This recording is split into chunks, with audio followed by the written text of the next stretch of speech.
আসসালামু আলাইকুম। নিশ্চয়ই সবাই ভালো আছেন। আলহামদুলিল্লাহ আমিও ভালো আছি। হ্যাঁ, আজকে আমি আপনাদের সাথে শেয়ার করব বাঙালি কিছু শাশুড়ির বৈশিষ্ট্য। এই যে পলাশ হত্যা, হ্যাঁ, একটা ছেলে দুনিয়া ছেড়ে চলে গেলে, তারপর বা একটা মেয়ে দুনিয়া ছেড়ে চলে গেলে তখনই দেখা যায় যে বিভিন্ন ঘটনা ভাইরাল হয়, মুখে মুখে এটা রটে যায় ওটা রটে যায়। তবে বেশিরভাগ মেয়েদের বিষয়গুলোই মেয়েদের নামেই দেখা যায় যে চড়ানো হয় বেশি, অন্য কারো দোষ অতটা দেখা হয় না মেয়েদের শাশুড়িদের। হ্যাঁ, ঠিক আছে, তবে অনেক শাশুড়িও আছে, কিন্তু অনেক আছে একটা ছেলেকে বিয়ে করানোর পরে সারাদিন ছেলের কানের কাছে জ্ঞান জ্ঞান করতে থাকে বউয়ের নামে বিভিন্ন বদনাম।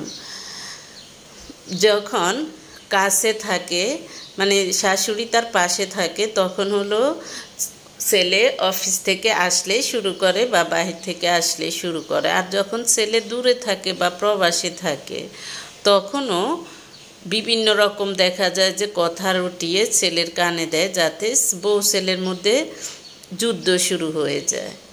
তো আমি মনে করি এইরকম যারা আছেন, সবাই না, কিছু কিছু আছে এরকম।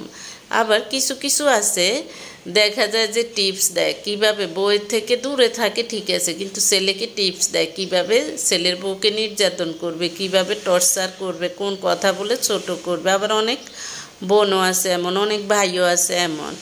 তারপর অনেক ভাই বোন দেখা যায় যে এরকম আছে যে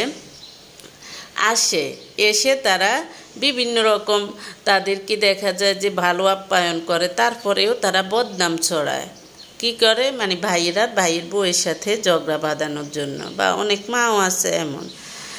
হ্যাঁ, অনুরূপ অনেক বউ আছে দেখা যায় যে কি করে, ভালো জিনিসটা শ্বশুর শাশুড়িকে দেয় না, শ্বশুরবাড়ির লোকদেরকে দেয় না। এগুলো হয়, এগুলো মিথ্যা কথা নয়, তবে কম ভাগের মধ্যে আমার মনে হয়, কম ভাগ বা বেশিরভাগ, তবে শোনা যায় প্রায় এই ধরনের হয়। তবে এগুলো করা উচিত না। আপনি সৃষ্টিকর্তারকে খুশি করানোর চেষ্টা করবেন। এবার আপনার নামে কেউ বদনাম করুক, কেউ সুনাম করুক, আপনি আপনারটা করে যাবেন। সৃষ্টিকর্তা আপনাকে সৃষ্টিকর্তার পক্ষ থেকেই ভালো রাখবে, আপনাকে ওরা ভালো রাখার দরকার নেই, মানুষ ভালো রাখার দরকার নেই। অথচ অনেকেই বলে যে না আমি এত করি, তারপরেও বদনাম করে। হ্যাঁ, আপনি সৃষ্টিকর্তার থেকে সময় মতো পুরস্কৃত হবেন, আপনি আপনারটা করে যাবেন। আমি মনে করি যেসব মা বোনদের বা ভাইদের এই ধরনের স্বভাব আছে, আবার অনেক বউদেরও স্বভাব আছে, শাশুড়িকে মেনে নিতে পারে না বা শ্বশুরবাড়ির লোকজনদেরকে মেনে নিতে পারে না। আবার অনেক মেয়ের মা বাবাও আছে এগুলো পছন্দ করে না। আমি মনে করি এগুলো খুব খারাপ, এগুলো খুব খারাপ।